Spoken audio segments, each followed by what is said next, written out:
The moment my 6-year-old daughter threw open the front door and ran straight into the arms of the woman standing on my porch, time stopped. She hugged the stranger as if she had known her forever, smiling with a happiness I hadn't seen since her mother passed away. Then the woman looked up, her eyes locked with mine, and every memory I had buried for nearly 10 years came crashing back. My heart pounded so hard I could barely breathe as the words escaped my lips in a whisper only I could hear. "It's really you." Before we continue, if you believe in kindness, second chances, and stories that remind us never to give up on the people we love, please take a moment to like this video, leave a comment, share it with someone special, and subscribe to the channel. Your support helps us bring more heartfelt stories like this every week. 3 years earlier, my life had fallen apart when my wife lost her battle with cancer. Overnight, I became both father and mother to my daughter, Lily. Every morning felt like a battle against grief.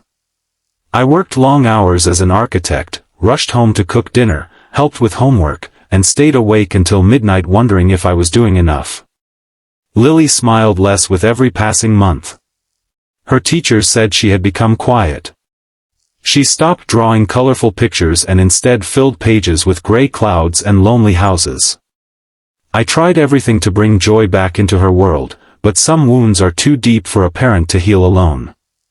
When her school suggested hiring a private tutor, I agreed, hoping someone new might encourage her love for learning again.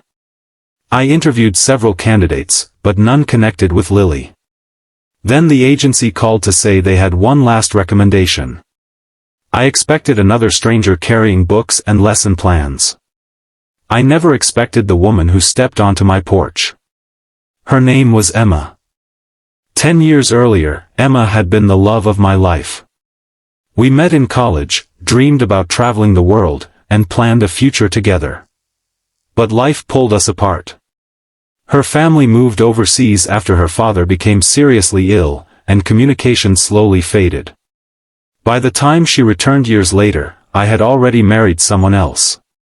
We had never truly said goodbye. We simply disappeared from each other's lives. Now she stood in front of me, older, wiser, carrying quiet sadness behind her smile. Before either of us could speak, Lily wrapped her tiny arms around Emma's waist as if she had found someone she had been missing without knowing it. That afternoon, I watched from the kitchen as Emma gently helped Lily solve math problems. She never rushed her. She celebrated every correct answer with genuine excitement. More importantly, she listened.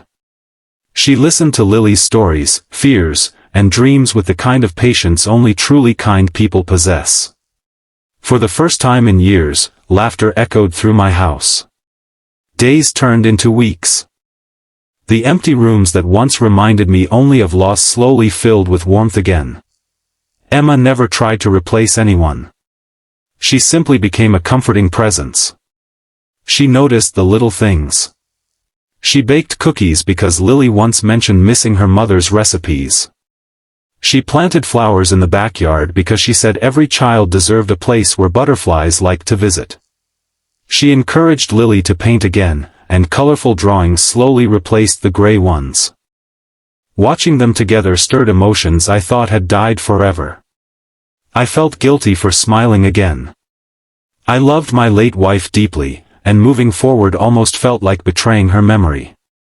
Every time happiness appeared, grief reminded me of what I had lost.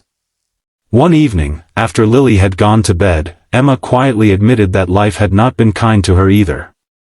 After returning home years ago, she had cared for her sick parents until they both passed away. She had spent so many years taking care of others that she forgot how to build a life for herself. Teaching children became her way of finding purpose again. Our conversations grew longer. We spoke about dreams abandoned, mistakes made, and the strange way life sometimes brings people back together when they least expect it. There were no dramatic declarations, only quiet understanding shared between two people who had survived heartbreak in different ways. Meanwhile, Lily continued changing. Her teacher called one afternoon to say she had become one of the happiest students in class. She volunteered answers, made new friends, and even started helping classmates who struggled with reading. At home, she laughed more often than she cried. The sadness that had settled over our family slowly began lifting. Still, I was afraid. I feared losing someone again. One rainy evening, Emma received a phone call offering her a teaching position in another city. It was the opportunity she had worked toward for years. She deserved it. I congratulated her with a smile, but inside I felt the same emptiness that had once consumed me. For several days, none of us mentioned her departure. Then Lily overheard us talking. She quietly walked to her room and closed the door. When I found her later, she was holding one of her drawings. It showed 3 people standing beneath a bright blue sky. At the bottom she had written, "Families don't have to begin together. Sometimes they find each other later." I couldn't stop the tears. That simple drawing carried more wisdom than anything I had learned in my entire life. The following Friday, Emma packed the last of her books. She thanked us for letting her become part of our lives, even if only for a little while. Lily hugged her tightly, refusing to let go. As I watched them standing together at the doorway where everything had begun, I finally understood something grief had hidden from me for years. Loving someone new does not erase the people we have lost. Our hearts simply grow large enough to carry both memory and hope at the same time. Before Emma reached her car, I asked if she would stay for dinner one last time. Dinner became breakfast the next morning. Breakfast became another week. Eventually, Emma declined the teaching position and accepted one closer to our town instead. She said happiness wasn't always found by chasing bigger opportunities. Sometimes it was waiting inside the people who made you feel at home. Months later, Lily entered a school art competition. Her painting showed a father, a little girl, and a smiling teacher walking hand in hand beneath a golden sunset. It won first place, but the real prize was the sentence she wrote on the back of the canvas. Some people come back into your life because they never stopped belonging there.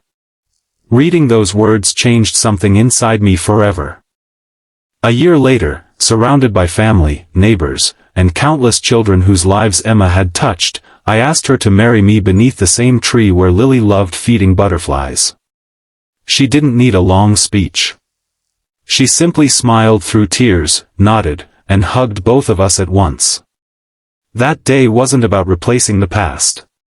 It was about honoring it by choosing hope instead of fear. Life never gave us the future we once imagined in college. Instead, it gave us something even more beautiful, a second chance we were finally mature enough to appreciate.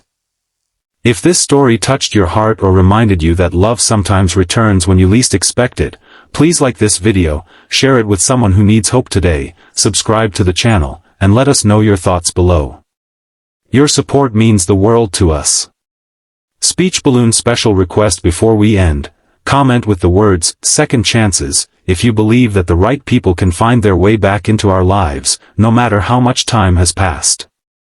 As I watched Lily run across the garden laughing while Emma followed close behind, I realized miracles rarely arrive with bright lights or loud celebrations. Sometimes they simply knock on your front door carrying a bag of books, and before you know it, they have quietly taught your heart how to believe in tomorrow again.